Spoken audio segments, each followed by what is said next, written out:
Welcome, everyone, to Immortalizing Sacred Spaces, a virtual program within the Royal Ontario Museum's Conversations series. My name is Sebastián Salazar, and I am the Community Engagement Coordinator at ROM, and I am joined by Erin Kerr, the Coordinator of Adult Programs. We are webcasting from the ROM in Toronto, a museum located on the ancestral lands of the Wendat, the Haudenosaunee, and the Anishinaabeg First Nations, and which includes the Mississaugas of the Credit First Nation. ROM offers conversation programs as a way to bring people together to talk about the different themes of the museum's exhibitions. In the past 2 years, we have talked about such topics as how to protect Ontario's waterways, women artists in the Islamic world, the impact of powerful photography, and death as life's greatest mystery.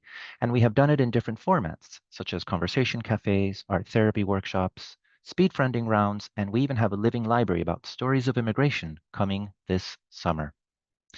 But today we are here to talk about how places where terrible tragedies took place have been immortalized into sacred spaces for learning and for reflection, and what planning and decisions and consultations were taken for those spaces to be converted into museums or memorials. I myself am an urbanist, so when I found out that we would be hosting the current exhibition, Auschwitz, not long ago, not far away, I thought it would be a great opportunity to explore how the sites of such human tragedies have become the spaces for remembrance that they are today. In that light, who better to talk to us about this than Pavel Savitsky, press officer and educator at the Auschwitz-Birkenau State Museum, and an expert who has studied and written books about how these sites evolved from concentration and extermination camps to the present-day museum. Pavel is also the editor-in-chief of the monthly magazine Memoria, available on the ABSM's website, as a way to write and talk about collective efforts to preserve the memory of the Holocaust and other areas of human tragedy during World War II. For this program, we have the good fortune to have Pavel webcasting directly from the former Auschwitz I site in Oświęcim, Poland. We will see his presentation, followed by a time for him to answer your questions, and at the end, we will have time for comments from you, the audience, about other experiences that you'd like to share about sacred spaces at or similar to Auschwitz-Birkenau. During Pavel's presentation, if you have any questions, please type them in the Q&A icon at the bottom of your screen, and I will read them out loud after his presentation. And for the last part of the program, I will open the floor for anyone who wants to share their experience at a sacred space turned memorial or museum. For that, I will ask you to please raise your hand by going to the reactions icon at the bottom of your screen so I can open the microphone for you. We will only be able to do the sharing for as much time as we have left before we conclude at 1 p.m. I hand it over to our guest speaker. Pavel? Thank you, Sebastian. Thank you very much for the invitation. I will move the computer for a moment because probably some of you might think I have a very good digital screen behind me, and Sebastian is saying that I'm here from Poland, from the Auschwitz Memorial.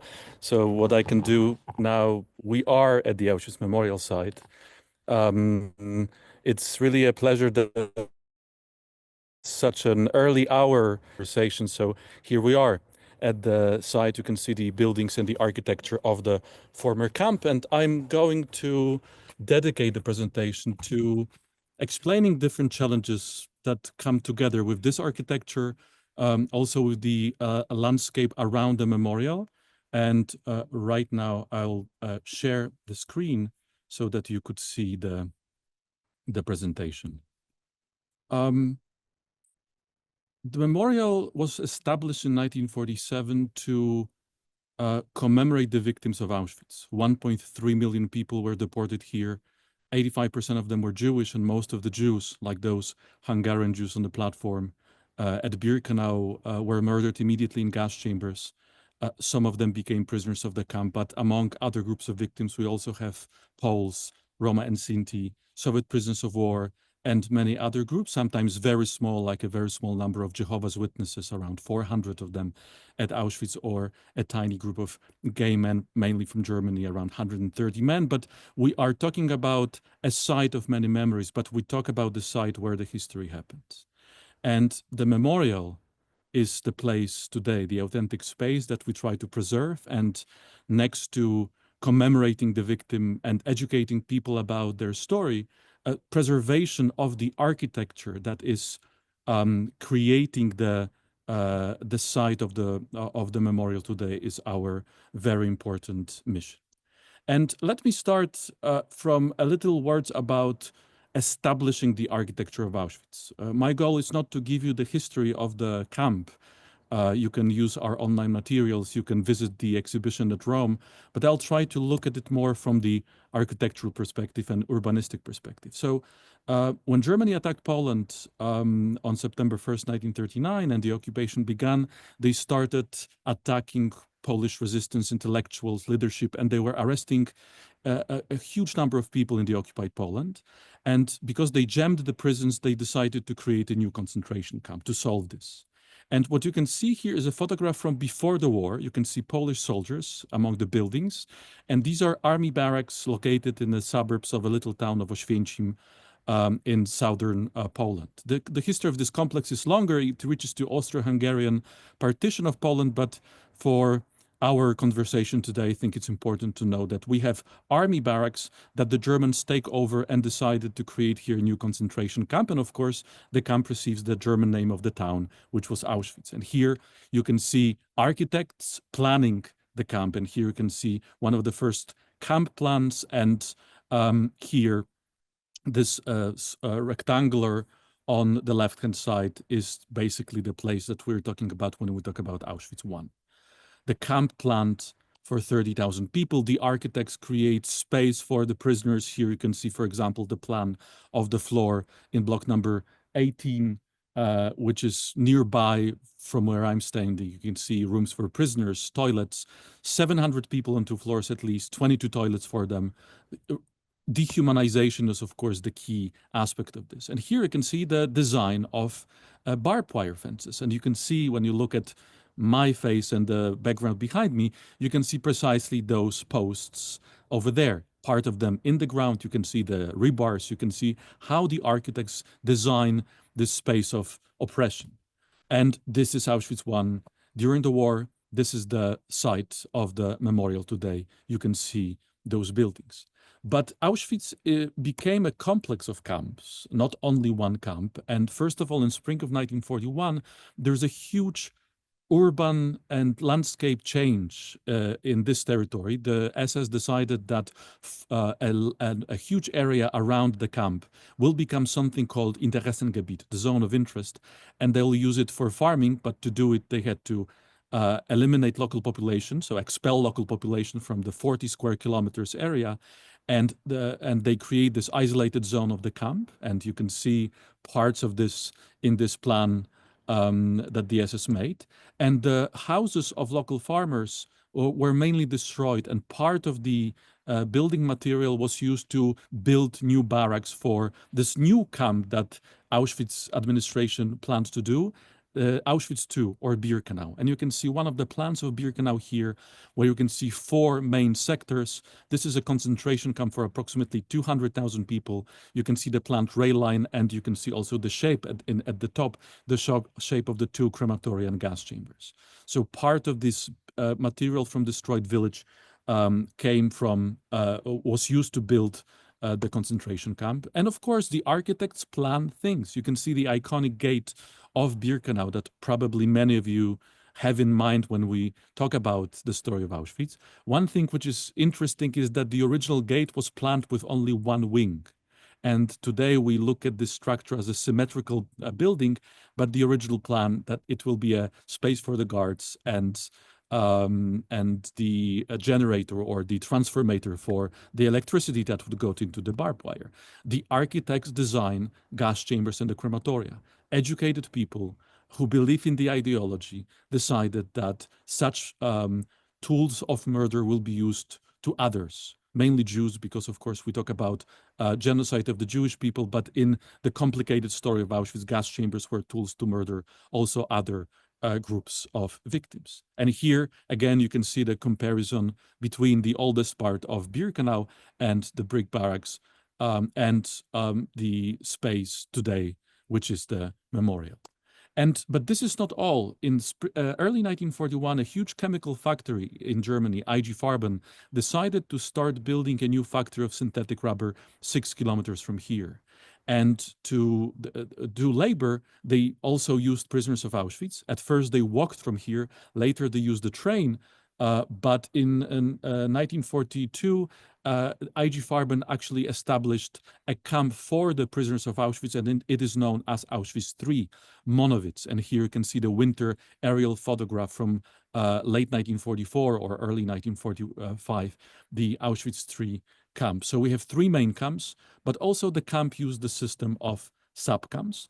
But the German presence in the structure, in the urban structure of the surrounding area also meant the destruction of life of the Jews. And here you can see the deportation of Jews from the town of Oświęcim, so the town of Auschwitz to the nearby ghettos.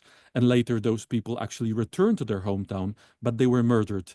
Many of them were murdered in gas chambers of the extermination camp, which was established here by the occupiers.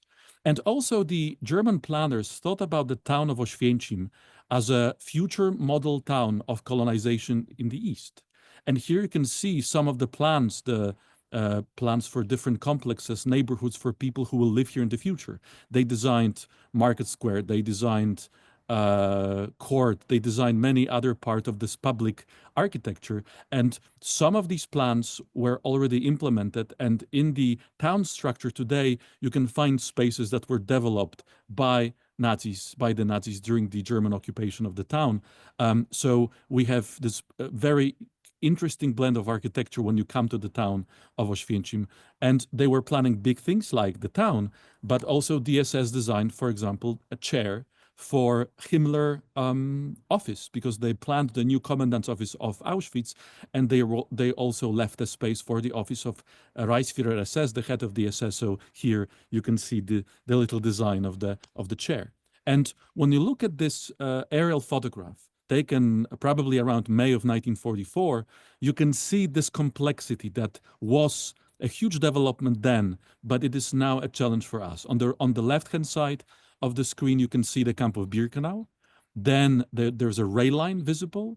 Below the rail line, the complex of Auschwitz I and several other buildings that became the industrial part of the camp. Then there's a river, and on the other side of the river, there's in the very center of this photograph, there's the town of Oświęcim, not very big. Before the war, Oświęcim had around 16,000 inhabitants. And then to the right, you have this huge building site of the chemical factory that when you look at it, it is basically bigger than the town, and both comes together. And Auschwitz III Monowitz is in the corner of this. So during the war, there are huge changes that is happening here. And this factory was never completed by the Germans. And when the war was over and Poland gained back the independence, although under communist rule, the government completed the factory, and the demand for labor meant huge migration to the city. So in 1938-39, Oświęcim had 16,000 people. In 1960s, 60,000 people. So think of any neighborhood that grows 4 times in the space of 1 generation. And this group of migrants, including my grandparents, and who came with their little children, my parents, and they lived in the town of Oświęcim. And we have a completely new layer on this parchment. One layer fade away, and we have the liberated camp. You can see the site of Birkenau. Many of the wooden barracks were actually dismantled because the local people who owned this land and who had been expelled from this space in 1941 returned, and officially they received the wood to be able to go back to their lives.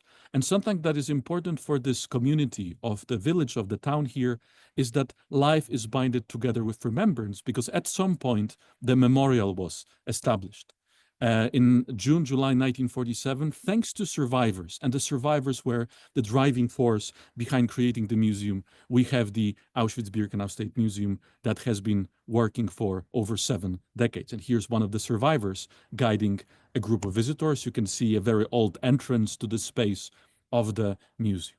And the whole thing was the compromise, because we couldn't dedicate 40 square kilometers to become a memorial. Auschwitz had 3 main camps, around 50 satellite camps, and the decision was that 2 parts will become the museum. Auschwitz I, that you can see on the left-hand side, and Birkenau, that you can see on the right-hand side. And we have those 2 spaces that we preserve today. And as you can see, the Auschwitz I site is within the urban structure of the town. Birkenau is far more rural because it's simply at the edge of the village. And it also brings many different challenges. But of course, there are other parts of Auschwitz that existed. This is, for example, the subcamp of Jawiszowice by the coal mine, 9 kilometers from here. And this place didn't become a memorial, but in many of the places that are linked with the history of Auschwitz in the local environment, sometimes very close from here, sometimes very far, there are local communities, organizations, history, people who simply want to preserve some of this history, and they create plaques, monuments, sometimes little museums that also, from this grassroots movement, commemorate space of this that also belong to the structure of Auschwitz. And we have, of course, the space of the memorial. And what is very important, there was the question how to protect this space also in terms of the surroundings. So gradually, a special zone that is protecting Auschwitz I and Birkenau was created by the state of Poland. In 1979, this site became the part of the UNESCO, which also involves some protection given by the state. And here you can see a very weird plan, but those blue and red lines in the center, you can see Auschwitz I, and this is the zone around the memorial, which gives many limitations that are protecting the site. The limitation about what can be built, what kind of economical activity can be in this zone, the fact that you cannot demonstrate in here, and you have to have permission for gathering. So from many angles, the legislator, the state of Poland, had to make a decision how to protect this space from the influence of the surrounding area. And here is an example of things that are discussed. This is a great plan for a park on the other side of the river, which is very close to the Auschwitz I site, as you can see in the corner.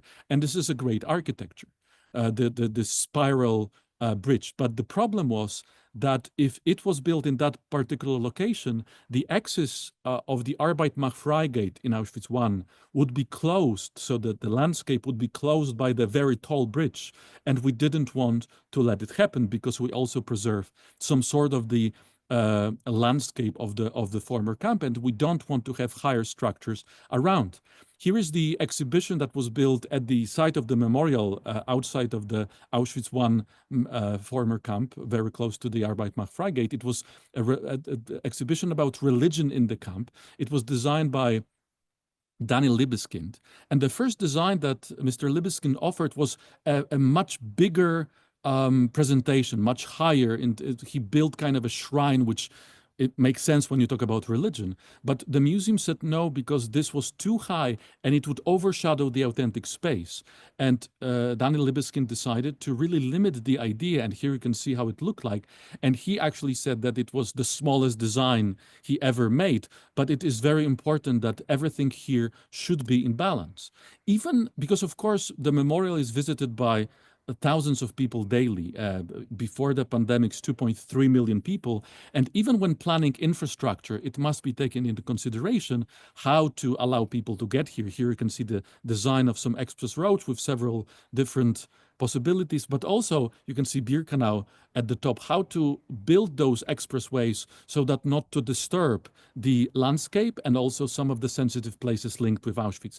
So there are many things that must be taken into consideration in the surrounding area, and this is why we have to work very closely with the local community. And there's also space of memory at the memorial itself, and you can see also how the museum reversed in its thinking about the space. This is the monument built at the site of Birkenau in 1967 to commemorate the victims, with tombstone symbols, crematory chimney. And this monument is located between the ruins of gas chamber number 2 that you cannot see, it's on the left-hand side, and ruins of gas chambers number 3 that you can see on the at the top. And today, probably, we wouldn't, for sure, we wouldn't allow such a monument to be built at the authentic site. The last monument that was actually created at Birkenau is the monument to the Roma and Sinti people, and you can see that it already blends within the architecture around. And actually, the latest addition to the memorial is a monument for Hungarian Jews, but it's not a monument. It's an original freight train car that has this symbolic function of commemorating the Hungarian Jews who were brought to this platform. So you can also see how the memorial, in order to preserve the authentic site and to enhance the authenticity of the site, also limits the commemorative aspect that we have, which looks different and different memorials. But of course, as I mentioned, there are places outside, and here's the monument for the Monowitz camp right by the chemical factory today. So there are many elements that we are using here. And sometimes we do things that are spectacular, and this is the 80th anniversary of liberation. And the gate of Birkenau, the original gate of Birkenau, and you can see it has two wings, not one. And the train car that you've just seen was under the tent. We built the largest tent in Europe, 56 or 53 survivors, over 50 state delegations, some 3,000 people in a tent in front of this gate. We built the entire infrastructure for the ceremony, but the authentic site was the main main feature in this presentation. At the end, you'll see the link to our YouTube channel, and you can actually watch the entire commemoration event, how it looked like. And there's another challenge, of course. We have the authentic site, but we need to preserve it. In the building that you can see on my left-hand side, you can see this is what happens there. Not now, because it's the end of the day, but this is our conservation laboratory. And we preserve small items, but we also preserve those buildings. And most of the things you can see here is authentic, maybe except the barbed wire. And during this a very complicated conservation process, one barracks like this is approximately 4 years of work.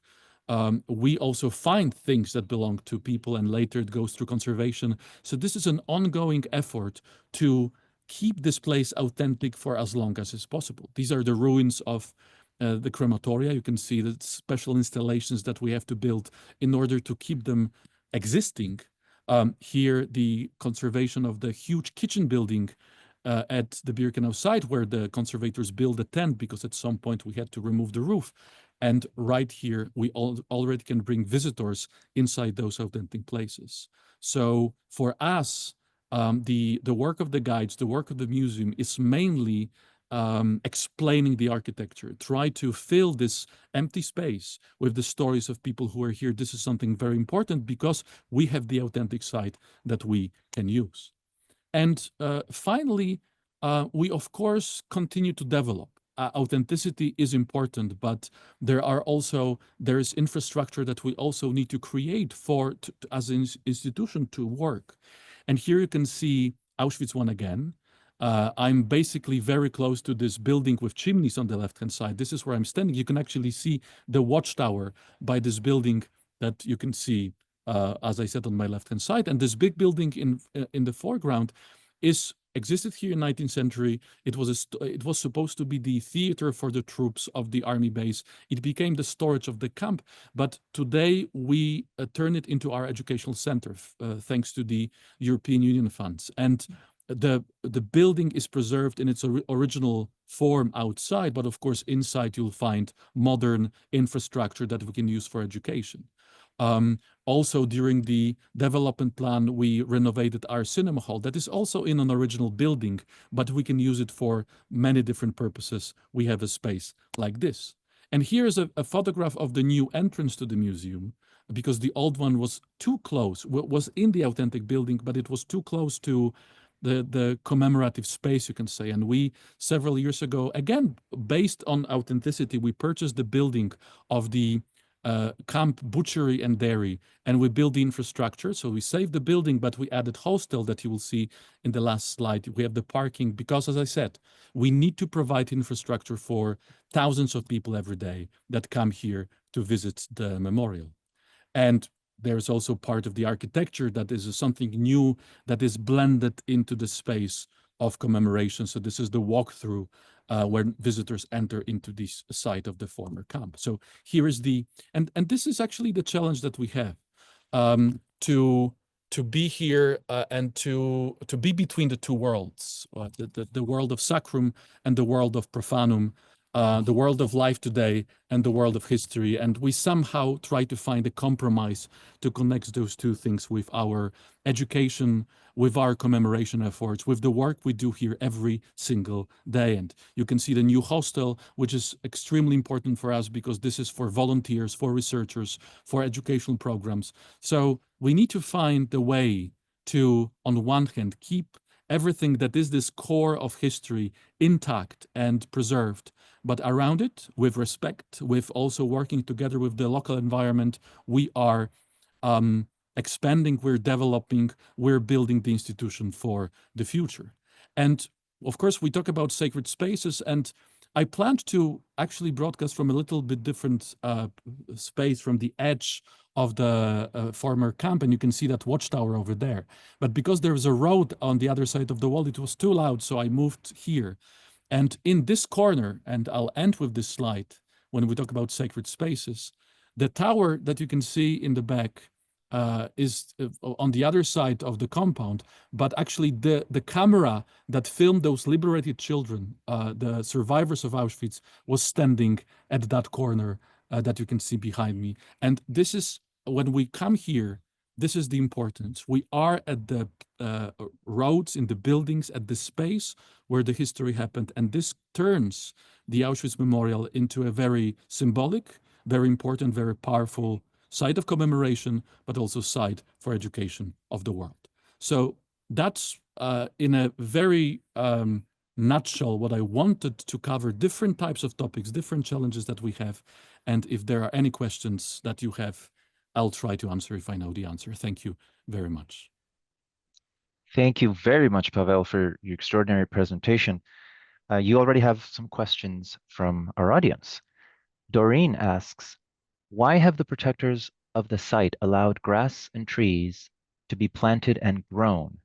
They give a humanity to the site, which certainly the original site was devoid of.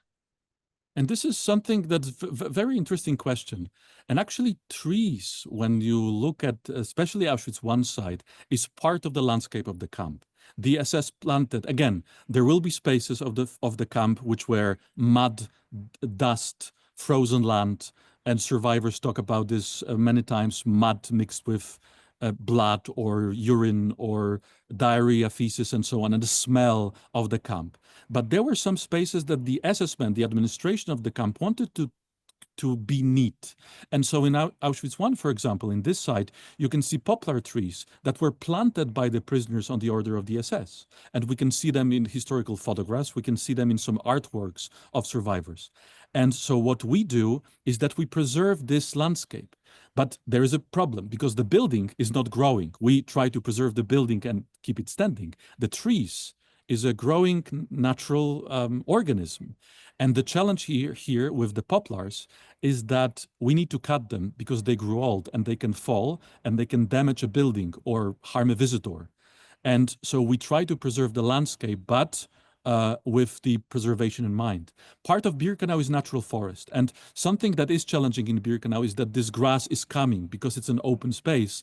And we don't want to recreate conditions. We don't want to turn it into mud. So there is the preservation of vegetation, the approximately 5,000 trees that we have at the site of Birkenau. All of them are traced and marked and looked after. There are some trees that are historical, that we know that they were here at the time of the camp.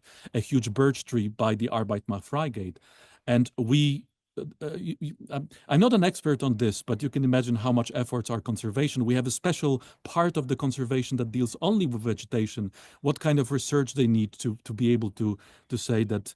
So here it is a challenge, but we are not trying to recreate the conditions. And nature is another aspect of this. Part of this nature will be historical. Part of them will be simply the memorial that is an open air space, and we have to find a way to deal with this. But if you now it's green. If you come here in winter, it will be either white or gray or muddy. It depends on the season. Thank you, Pavel. And please keep on writing more questions. There's another one. Um, were there any controversial decisions that were made between competing visions for the museum and the memorial? I think the most important discussion was at the very beginning, because the camp was liberated in January of 1945, and for 2 years there are different things happening here. The Soviets created parts of Birkenau a space of detention for German POWs, not linked with Auschwitz, but simply German soldiers. There are survivors who demand medical care, and hospitals are established in the same buildings. Some of the buildings, as I said, were dismantled, especially wooden barracks at Birkenau, because this building material was given to local people who wanted to go back to life. And there are survivors here. And it was in their hands, because you can imagine that in those streets that we are, there were documents that left, or some things, property that was robbed. And if they decided to destroy it, to say that we don't want to look at this place anymore, we went, the horror that we went through here was so immense that we really want to plow this place. No one would probably judge them, and they had every right to do it. But it was them who started picking up those things. It was them who started building the first archive before the institution became the museum. Protect this space, because there were some people in this no man's land that tried to find some things here, like gold or other things. And again, people were very poor after the war. So, and there was a huge discussion in the Polish press among intellectuals what to do. And there is a book, unfortunately only in Polish, that we published. It is titled Plav and Destroy. And there were many different ideas of what to do with this site, but the survivors were very persistent, and they said this place must become it needs to get a meaning. It must become a museum. And in June, July 1947, the state of Poland, the prime minister at that time was also a communist, but an Auschwitz survivor, decided that, again, with this compromise, that only those two parts will become commemorated spaces. We have the museum, and we have to live within. So that was probably the biggest. But there are, of course, many challenges when we talk about exhibiting, when we talk how to display things. But we have International Auschwitz Council, so a group of international survivors, scholars, people of different fields, people of different religions that discuss and advise to the museum board. We are building, especially after the fall of the communism, we are really building dialogue, because there are many groups for whom this place is very important. The Jews, the Poles, the Roma, and many other groups that were victims here.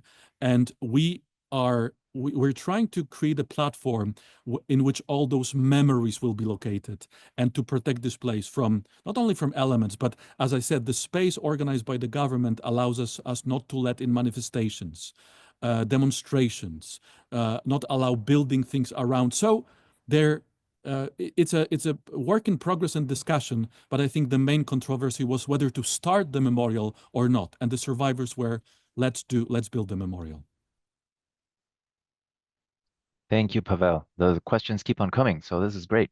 Alessia asks, is restoration of the buildings limited to structurally necessary interventions, or are some spaces recreated or rebuilt? So according to the mandate that established the memorial, we are supposed to preserve what remained. And basically, this is what we do.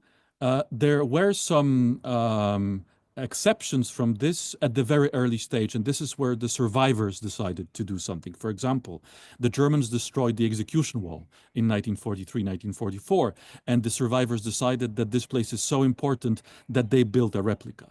The building, all the crematoriums and gas chambers at Birkenau were blown up, and we preserved those ruins. But the first gas chamber in the crematorium at Auschwitz I, that was later an air raid shelter for the SS, the building was intact. And survivors decided we can use this to show people how the crematorium looked like, where was the gas chamber. So they decided to build a chimney to indicate that it was a crematorium. They also reconstructed 2 furnaces, and visitors can enter into that space today.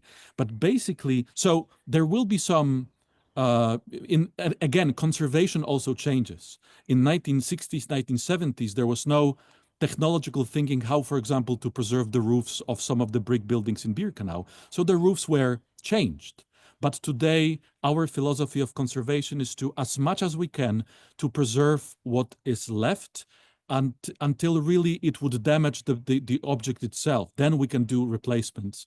And but something that is very important, especially with this architectural aspect is that whenever we add things that are not original, it must be different. People, even without the architectural education or or conservation education, it should be visible that something is added or new. So if you want to learn more, because we don't have so much time, and about conservation I could talk for a long time, you can use our online lesson, and again in the links at the end you will see where it is, and there is an online lesson on conservation, and we just added a podcast where two of our conservators speak about those challenges.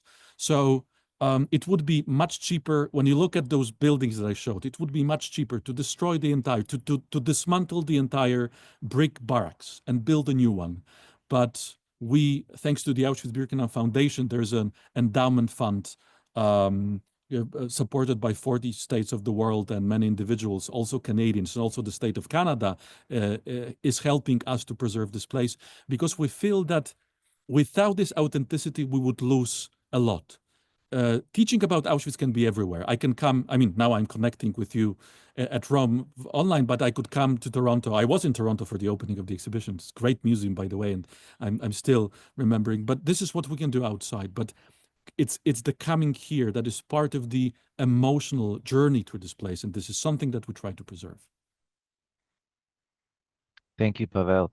Christina Canavici asks, is the memorial for the 20th convoy to Auschwitz there? If so, is this memorial a sacred space to remember and honor children? No, so the 20th convoy probably is it could be either the Belgium or the French, but I think so no, this is not the space of the memorial. One thing in terms of the commemoration of different narratives here, and maybe we didn't have time to talk about exhibition, is that we have two types of exhibition at the museum. We have our main exhibition that the memorial built, and it is supposed to tell the very general history of Auschwitz. And right now we're in the middle of actually changing the new core exhibition. It talks about the extermination process. It talks about the life in a concentration camp. We are going to add a space for perpetrators and the institution. But decades ago, the memorial decided that we will give space to countries that are linked with this story, basically countries from where the Germans deported people to Auschwitz. And there are national exhibitions that we only curate in terms of checking the historical research aspect, and we work together, but these countries actually are supposed to tell their own stories. And so things like those smaller events like the 20th convoy, like many others, will be in those national exhibitions that are here for visitors, but they're not the exhibition that are somehow overseen or created by the memorial itself. So even in this world of, we are the place of many memories, and those many memories must fit into the authentic space because of the story of Auschwitz, but because of the complexity of the voices of victims and memories, we give, there is a course of exhibitions that is trying to tell these complicated stories of people who are here. Thank you. Another question from Judith Wiley. Can you recommend any visual artists who have immortalized these camps on canvas? I'm interested in immortalizing the residential schools in Canada. So survivors created art, and not only prisoners created art in the camp, and survivors created art afterwards. And we have a huge collection of these works here. And well, I'll move my computer again. And our new plan is to use this building, which is the camp kitchen in Auschwitz I, and turn to an art gallery. We want to create a gallery of art created by prisoners and by survivors. And the recommendation would be, again, I don't have so much time, but if you are interested in looking at many different aspects of art in Auschwitz, one of the online lessons in the lessons is about art, and you can see, you can learn there about many different artists.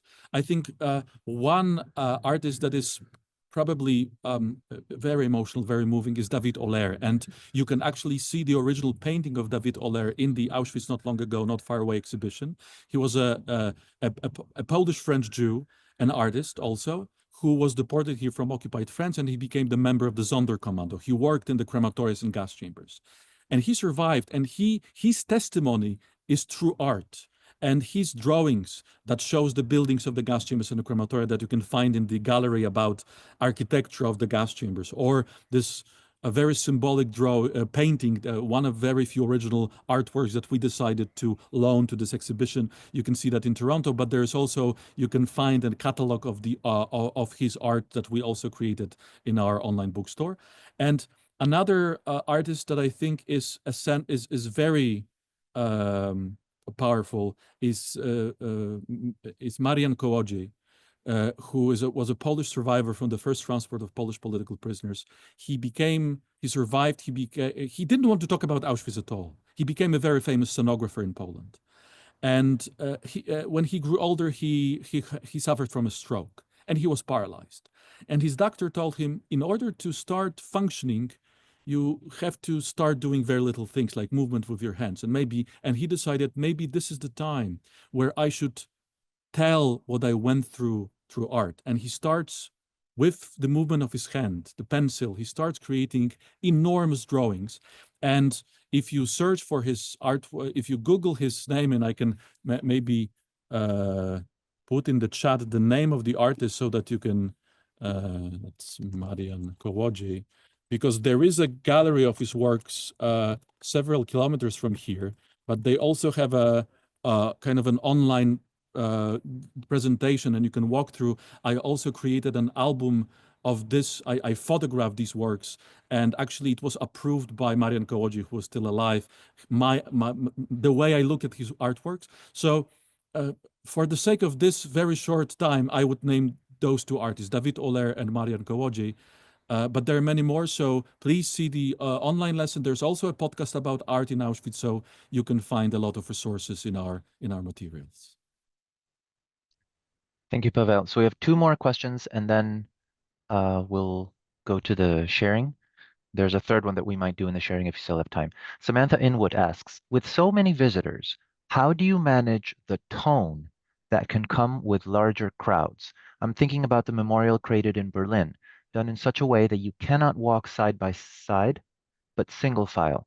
You've described not wanting to recreate the conditions of the space, but is that sense of isolation part of how you craft other spaces like the education hall?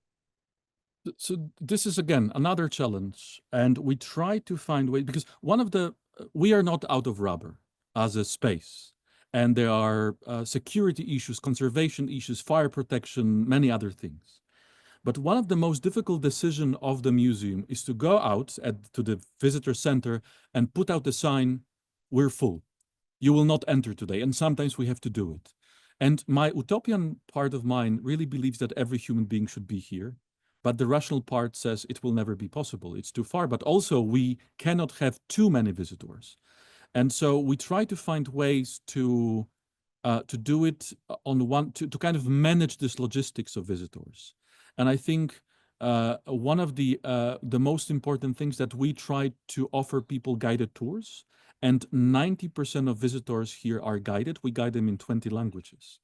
And something that we started using, I'm wearing these big headphones today to isolate myself from the crowd, but actually right now guides are using microphones and people wear headphones. And this allows to build a connection between a storyteller, a guide, and the group. And if the storyteller is doing the right work, people will start forgetting that there is a group in front of them, there might be a group behind them, that they are in some kind of a line which we need to stream somehow. But luckily, well, again, it's very difficult to use the word lacking here, but the space of the two parts of the memorial are very different. Auschwitz I is very densely packed with buildings and there is not so much space. Birkenau is enormous, 30 times bigger than this, almost 500 acres, almost 200 hectares. And over there, even when there's a lot of people, you'll have this sense of being almost alone. And of course, when we have educational spaces, we have bigger, smaller rooms. We try to have a space where a class will be able to sit and share. We have bigger auditoria. So we try to deal with this, but I think in terms of the kind of the aspect of this most common educational project that we have, which is guiding people, we are trying to find a compromise where it is it's not overcrowded, but sometimes there are many people here. And this is a good challenge. During the pandemics, when we were in 2 lockdowns, we could see this place empty for over 200 days. And that was something very sad. And we really prefer to have the challenge of having too many visitors coming than having the challenge that no one wants to come here because this history is not so important. So, and we are working and we are learning, and this is the work in progress. Thank you. And the last question for this segment. Why is there only one pair of Nazi boots in existence at your museum, now on loan to Rom in the exhibition? I am surprised that there were not more found. Because actually the perpetrators had time to destroy a lot of their own things. We don't have a lot of guns. We don't have, cups of tea and so on. And there were many, many people here. And they evacuated the camp before the Soviets arrived. So I would say that, and I would say that that would be one of the main reasons why not so many objects that belong to the perpetrators were here, because when we have the objects of the victims, we have still in the building nearby we have 80,000 shoes, and it's only a small part of all the shoes that came here because these people were deported and they brought their luggage with them. The SS men, there were more, 4,000 men here in the peak moment, but they didn't bring all their properties here, so there will be a much less number of items that talk about their life, and it happens that we have very little number of objects that actually tell about. So at Rome, you can see the desk of the commandant, you can see part of you can see one cup, you can see many, and you can see those shoes. I think we have like one more, because we have men's shoes, women's shoes. There are individuals, but really, really, we don't have any SS uniform that came from Auschwitz and many other things. As we also do not have really a lot of the stories from the perpetrators. They do not. The survivors told us hours and hours of testimonies. This big question why people do this, and this is the question about the perpetrators. Why is what humanly possible? They were not so eager to give their part of the story here. Thank you, Pavel, which is how that film that they made, The Zone of Interest, is so unique in that perspective, right? I know it's controversial, but it did uh, provide a different perspective. Now, in the 13 minutes that we have left, I will open the floor to anyone who would like to share an experience at Auschwitz or any similar sacred space. Please raise your hand so I can unmute you. Does anybody have anything they'd like to share? Just raise your hand. Go to the icon at the bottom. While they do that, I have something I learned about the 9/11 memorial. The original design by Michael Arad was very different from, well, not very different, was different from what the result happened. It was supposed to be that you were going to go down into some hallways around the footprint of the original buildings, and the names were going to be in the walls, and you would have seen the water falling, and you would look up into the sky, right? So that was changed, and now you are above ground with the names on the sides, and you're looking at the water going down, right? So it's a different feel that you get from the symbolism of the water and the light and the sky. Um, any any comments? Any experiences? Anybody else has had? Somebody mentioned the a monument in Berlin for the murdered Jews of Europe. Please feel free to add. If not, I can go to one of the last questions that was asked.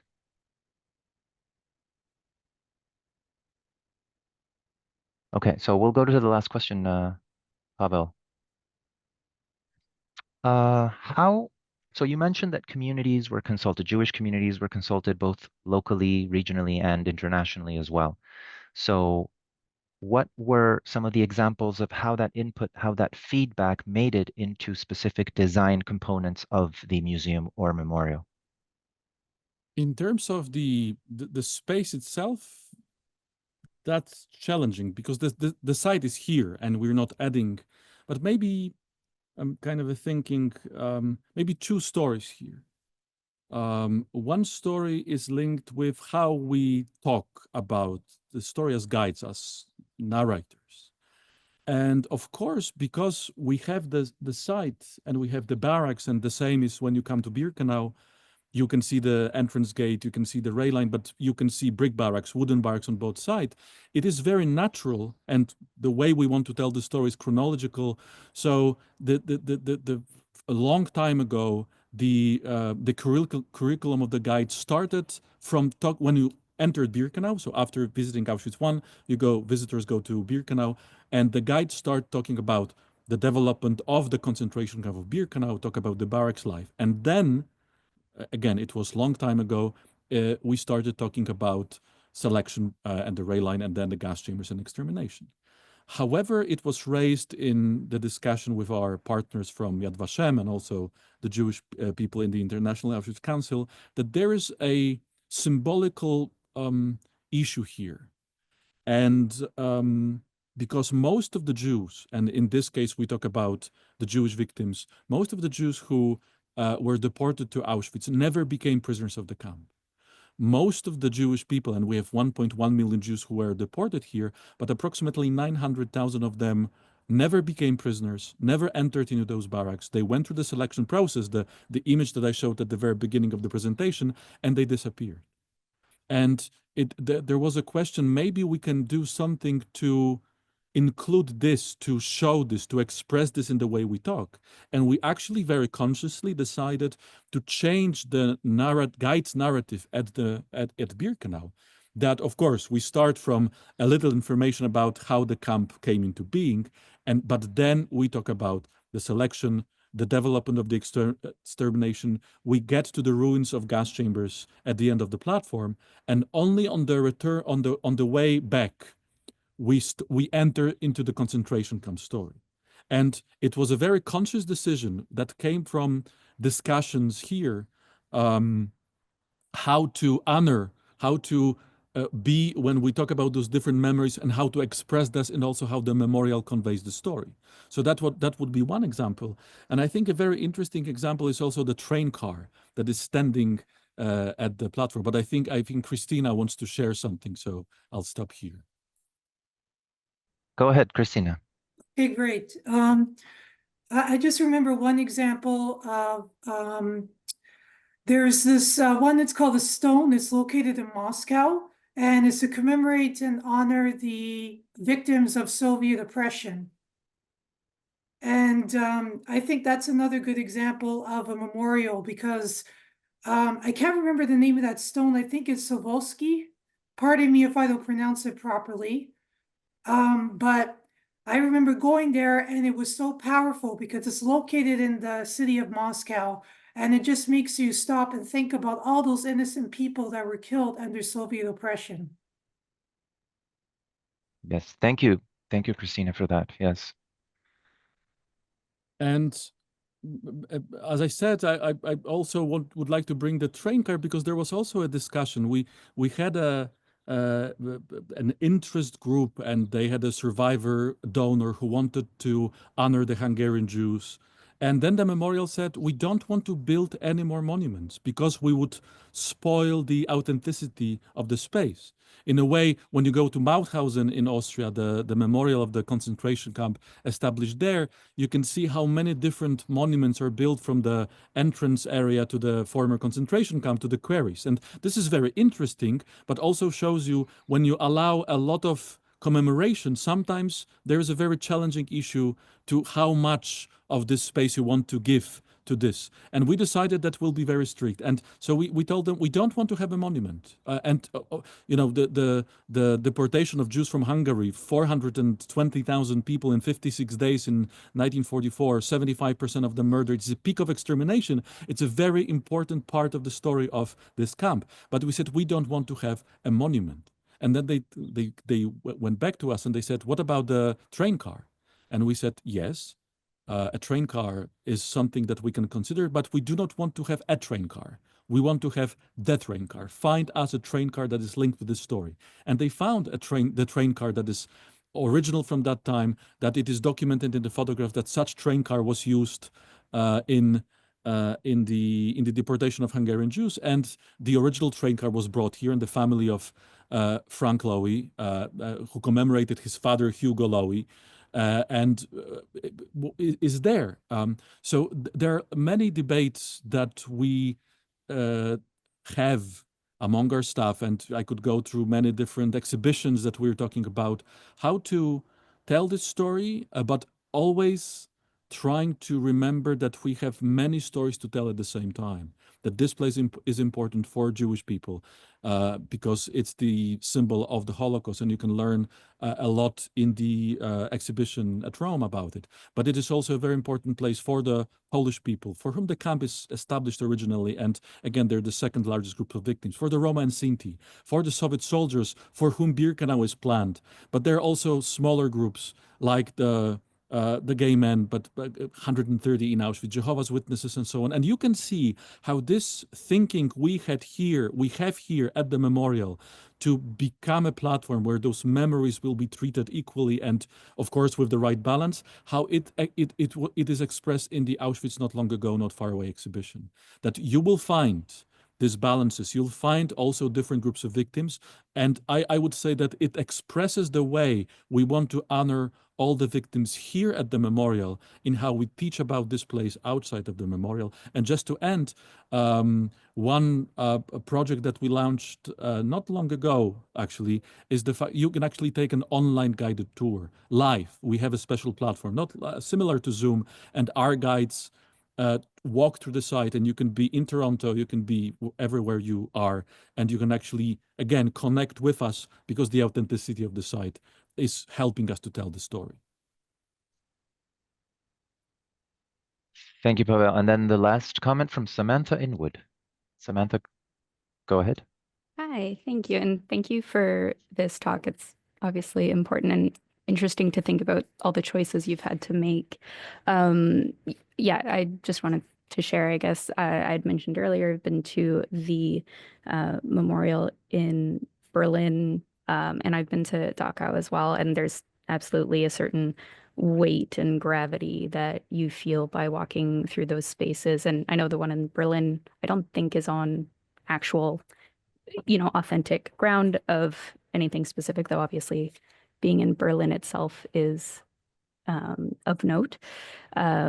But there's absolutely something to walking through the spaces and being in the rooms and the feeling. Like in Dachau, I'm pretty sure we were allowed to we couldn't walk through the showers, but we saw them, and we walked into that building, and you could feel that you didn't want to walk through, you didn't want to enter that space, and just knowing that. And I know there's 2 minutes left, but I also kind of had a question as well about sort of making sacred places in our everyday. Like for me, I'm near the University of Toronto, and like Hart House, one of the buildings there used to be a pond, and before it was a pond, actually, it was a creek that had salmon. And so actually the covering up of that waterway and removing, a food source for, the original people, that, and they're trying to do stuff to draw more attention to that having been part of our past. And now when I walk through paths and I see willow trees, I know that there's a creek that used to be under there. There's, there is something, a history that's been covered up and a place that's been covered up. So I don't know if you had any thoughts about how we think about that, or is there value into digging things up and going under? How do we bring that through the day-to-day, especially with colonial violence and things like that, if that makes sense? Well, just because we are running out of time, I think for me, it would demand learning about a completely different historical context, because the context is important. These stories are written on some kind of a parchment, if I may tell symbolically. And of course, we have the parchment where you have many different stories written time in next generations, but understanding the contexts and having a purpose of why you want to go deeper from one layer to another layer and why you want to expose the layer from the past. When you start finding a sense and a meaning and a purpose, then it's worth exploring. And I think this is what the survivors in a way wanted to do when they decided that they could destroy this place, but they decided to turn it into the memorial because that was their choice at that time in that context. So I think I would have to learn a lot about the stories that you are talking about and the stories, the symbols that it gives you. I'm very fluent in the symbols of Auschwitz because this is the place that I dedicated over 17 years of my professional life.